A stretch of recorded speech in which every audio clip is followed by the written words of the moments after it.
चलिए बच्चों शुरू करते हैं। अगला क्वेश्चन देखिए, अगला क्वेश्चन हमें क्या दिया गया। अगला क्वेश्चन है हमारे पास क्वेश्चन नंबर 23। पढ़ते हैं इसको। The following table shows the ages of the patient admitted in a hospital during a year. ठीक है, एक साल के मध्य में जो पेशेंट एडमिट हुए हॉस्पिटल के अंदर, उनकी एजेस को लेकर एक डेटा तैयार किया गया। Find the mod and the mean of the data given below. मतलब जो नीचे डेटा दे रखा है उसका हमें क्या है, पेशेंट एडमिट जो हुए हैं हॉस्पिटल में एक साल के अंदर, उनकी एजेस के कंपैरिजन में डेटा बनाया गया है। मतलब 6 पेशेंट ऐसे एडमिट हुए जिनकी एज 5 से 15 के बीच थी। 11 पेशेंट ऐसे एडमिट हुए जो 15 से 20 साल की एज के थे। 21 पेशेंट ऐसे एडमिट हुए जो 25 से 35 साल की एज के थे। इस तरीके से डेटा बनाया गया है। ठीक है, हमें यहाँ पे क्या निकालना है बेटा, मीन और मॉड दोनों ही निकालने हैं।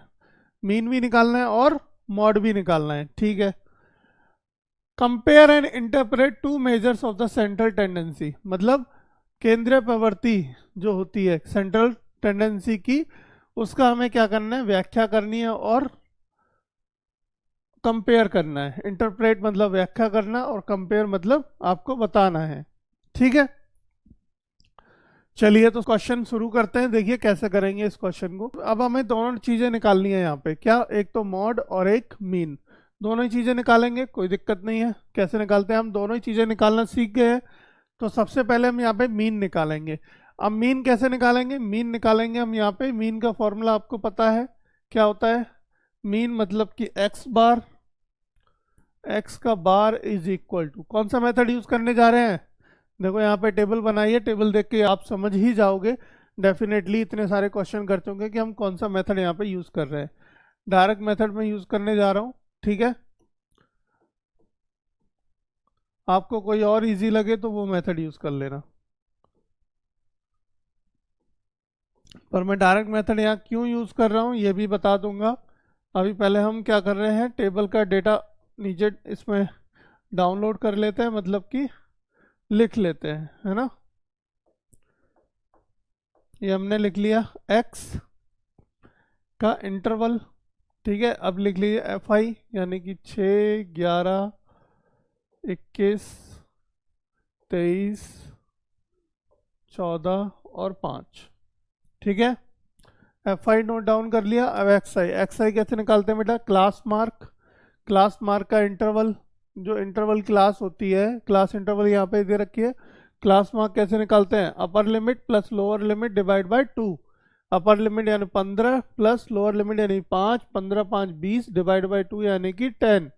कितना आ गया, 10। ठीक है, इसी तरीके से निकाल लेंगे सारी। अब यहाँ पे देखो क्लास इंटरवल कैसी है, सारी की सारी। क्लास इंटरवल का अगर साइज की बात करें तो यहाँ पे कितना साइज है, 10। तो 10 के इंक्रीमेंट में सारी वैल्यू लिख दीजिए, 20, 30, 40, 50 और 60। यही आएगा, चेक कर लो, है ना। चलिए, अब देखो मैं यहाँ पे डायरेक्ट मेथड इसलिए यूज़ किया क्योंकि सभी के पीछे क्या है, यहाँ पे 0 है। तो मुझे मल्टीप्लाई बेसिकली किसका करना है, जो आगे वाली डिजिट है उनका। ठीक है, आगे वाली डिजिट का मल्टीप्लाई करना है, पीछे तो 0 रहेगा ही। कोई दिक्कत यहाँ पे नहीं ना। तो चलो मल्टीप्लाई कर दो। 6 कम 6, पीछे का 0, 11 दूनी 22, पीछे वाला 0। ठीक है, 21, 3 3 एकम 3, 3 दूनी 6 यानी 63 और पीछे 0। ठीक है, 4 तिया 12 का 2 हाथ लगा 1 बेटा, 4 दूनी 8 और 1 9। ठीक है, 14 पंजे 70, 2 0 हो जाएंगे, 70 तो ये होगा, 1 0 ये, 5 6 30 यानी कि 300। ठीक है बेटा, यहाँ तक कोई डाउट, कोई दिक्कत नहीं ना। अब क्या करते हैं, हम समेशन एफ आई निकालते हैं। समेशन एफ आई सम करो और summation f i into x i, ये दोनों टर्म चाहिए होती है हमें, क्योंकि फॉर्मूला क्या होता है मीन का, summation f i into x I upon summation f आई। ठीक है, यही फॉर्मूला होता है। अब समेशन एफ आई का सम करो और summation f i into x i का सम करो। ठीक है, दोनों का सम देखो क्या आएगा, दोनों का सम आएगा आपका, पहले तो इसका सम कर लो। देखो ये हो गया आपका 23 और 6 29 29 और 11 तुम्हारा हो गया 40 40 और ये हो गया 80। सम करो कितना आ गया बेटा 80 आ गया। इसका सम करोगे तो ये 80 आ गया। अब इसका सम कर लो जो बराबर में दे रखा है, इस सब का सम करोगे तो ये मिलेगा आपको 2830 2830। ठीक है, यहाँ पे वैल्यू पुट कर दें 2830 डिवाइड बाय 80। क्लियर, डिवाइड करो, चलो डिवाइड करो भाई, 0 से 0 कट गया। अब 8 से डिवाइड कर दो इसको, 8 3 24। ठीक है, 8 3 24, 4 बचेगा, कितना हो जाएगा 43 हो जाएगा। तो 8 चौक 32, 8 पंच 40, 8 पंच 40, यानी 5 टाइम कटेगा, 3 बचेगा, है ना, 3 बचा, पॉइंट लग गया, 30 हो जाएगा। तो 8 3 24, 24। ठीक है, 30 था 24 हुआ, यानी 6 बचा वहाँ पे, 8 7 56, 35.37 35.37 आ गया हमारा क्या मीन। मीन निकल के आया बेटा, एक्स बार निकल के आया हमारे पास 35.37। ये आ गया आपका मीन। देखो अब चलते हैं आगे। आगे मतलब कि हमें क्या निकालना है, मॉड निकालना है। अब मॉड किसका निकालेंगे, जो सबसे ज़्यादा फ्रिक्वेंसी रिपीट हुई हो। सबसे ज़्यादा रिपीट कौन सी हुई है फ्रिक्वेंसी, देखो इसमें सबसे ज़्यादा रिपीट हो रहा है 23। क्या रिपीट हो रहा है 23 सबसे ज़्यादा है फ्रिक्वेंसी। तो ये क्या मान लेंगे, ये हो जाएगा हमारा F1। क्या हो जाएगा यहाँ पे, ये F1 हो जाएगा 23, है ना। F0 क्या हो जाएगा, ये F0 और ये F2। ठीक है, इसी तरीके से करते हैं। ये फ्रिक्वेंसी हो गई। मॉडल क्लास कौन सी हो गई, मॉडल क्लास हो गई यहाँ पे 35 और 45। अब फॉर्मूला लिखो जल्दी से। फॉर्मूला क्या होता है हमारा मॉड का, मॉड का फॉर्मूला होता है, याद हो गया होगा अब तो आपको, L plus F1 minus F0 upon F1 minus F0, आगे 2 लगाओ, माइनस करो सेकंड फ्रिक्वेंसी को और इनटू कर दो H से, मल्टीप्लाई कर दो H से। अब यहाँ पे देखो सारी वैल्यूज नोट डाउन कर लो। L बराबर कितना है, L मतलब lower class of the interval, model class. Model class की लोअर क्लास कितनी है 35। ठीक है, ये हो गई L। F1 कितना है, जो फ्रिक्वेंसी सबसे ज़्यादा है यानी कि 23। F0 कितना है, ऊपर वाली फ्रिक्वेंसी, इसका मतलब 21। F2 कितना है, F2 है हमारा 14। H कितना है, length of the class interval यानी कि 10।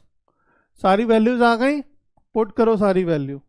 L है हमारे पास कितना 35 प्लस F1, F1 कितना है, F1 है हमारे पास 23 minus 21 upon twice into F1 मतलब F1 कितना है 23 माइनस F0 21 माइनस F2 14।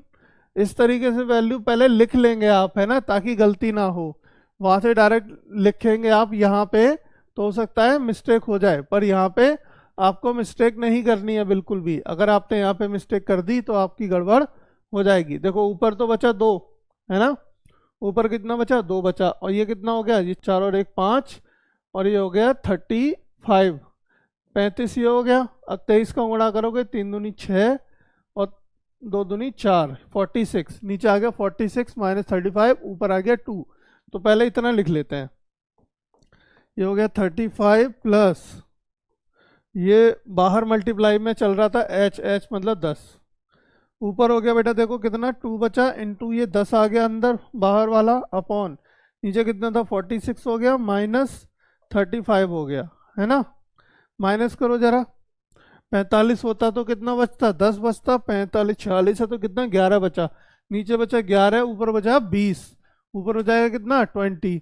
तो अब देखो इसको कर दो 35 प्लस ऊपर हो गया 20 अपॉन 11। अब 11 से डिवाइड करोगे तो 35 प्लस ये हो जाएगा 1.8, तो इसका मतलब हो गया 36.8। 36.8 क्या आ गया आपका निकल के? मॉड। ये आ गया बेटा मॉड। अब मैच करा लो किससे मैच हो रहा है आपके दोनों आंसर, और वही आपका आंसर होगा। ठीक है बेटा। 36.8, 36.8 कहाँ है? ये रहा 36.8, और मीन देखो 35.37, यानी कि ऑप्शन नंबर 3 आपका सही आंसर है। ठीक है, कोई डाउट बेटा यहाँ तक? कैसा भी निकल के आ गए दोनों आंसर हमारे। अब देखो वो कह रहा था इसकी व्याख्या करो। व्याख्या के लिए मतलब है कि एक लैंग्वेज लिखनी होती है, वो लिख दिया ना। ठीक है, तो दोनों चीज़ें हम निकाल चुके हैं। So the modal class age कितनी आ गई? 36.8। अब 36.8 देखो इसी के अंदर लाई कर रही है। जब इसको हमने मॉडल लेके चला तो मॉडल क्लास के अंदर ही आएगी। तो जो मॉडल क्लास की वैल्यू आती है निकल के, ध्यान रखना बेटा हमेशा कि वो आपकी इन दोनों वैल्यूज़ के बीच में ही होगी। अगर आपका डिफरेंस आ रहा है, ऐसा नहीं आ रहा है, तो आप कहीं ना कहीं गलती कर रहे हैं। ठीक है, उसको देखिए, चेक करिए, वो जो वैल्यू आएगी वो आपकी इसके अंदर ही आएगी। ठीक है, यानी 35 और 45 के बीच हमारे इस केस में, है ना। जब हमारी फ्रीक्वेंसी 23 है तो उस केस में जो मॉड निकल के आएगा वो क्या आएगा? इन दोनों के बीच में ही आएगा। So the modal age is 36.8, which means the maximum patient admitted to the hospital are of age 36.8 years। मतलब कि सबसे ज्यादा पेशेंट किस एज के एडमिट हुए? इस एज के, है ना। और एवरेज एज जो है पेशेंट की वो कितनी हुई? यहाँ पे हमारा जो मीन निकल के आया था 35.37। Mean age is 35.37 and average age of the patient admitted, ठीक है, या maximum patient of the age is admitted to the hospital is 36.8। ये निकल के आया किसमें? सारे डेटा ईयर्स में। ईयर जो पूछ रहा है वैसा लिख देंगे, कोई दिक्कत नहीं है ना बेटा। चलो कोई कंफ्यूजन हो तो बताओ, वरना हम आगे बढ़ते हैं।